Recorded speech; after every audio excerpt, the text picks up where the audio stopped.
I'm Russ Landy, Scouting Director for NationalFootballPost.com. And today we take a look at two players who really stood out at this year's Senior Bowl. First was Chris Harper, the big receiver from Kansas State.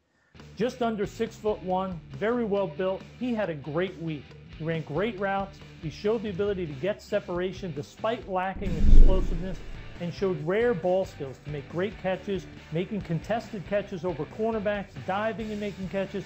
He really shined. I think he put himself in position to be a second-round pick.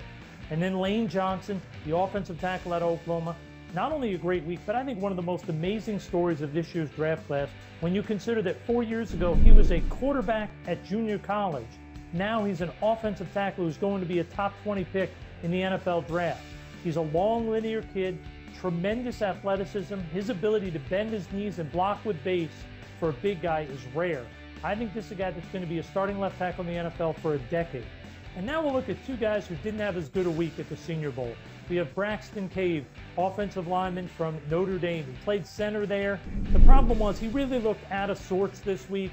When you look at power and strength, he got pushed around this week. He doesn't have that natural hip snap and power to drive guys off the ball. And he didn't show the side-to-side agility and athleticism to adjust to quick pass rushers. He wasn't horrible this week, but he definitely didn't help his case, probably hurt himself a little bit. And I think a guy that really hurt his draft stock, Robert Lester, safety out of Alabama, really shows that Alabama's defense had a lot of good, solid players, but they were sort of built on a great form, the great defensive scheming of Nick Saban, because when Lester got down there to the Senior Bowl, he was exposed. He's an upright football player, which isn't good for a secondary guy. He has a high back pedal, stiff hips, struggles to change direction. He wasn't able to plant, drive, and close on passes in front of him. He missed some tackles out in space. I think Lester showed that he's really a backup safety at the NFL level and not a guy you need to draft high.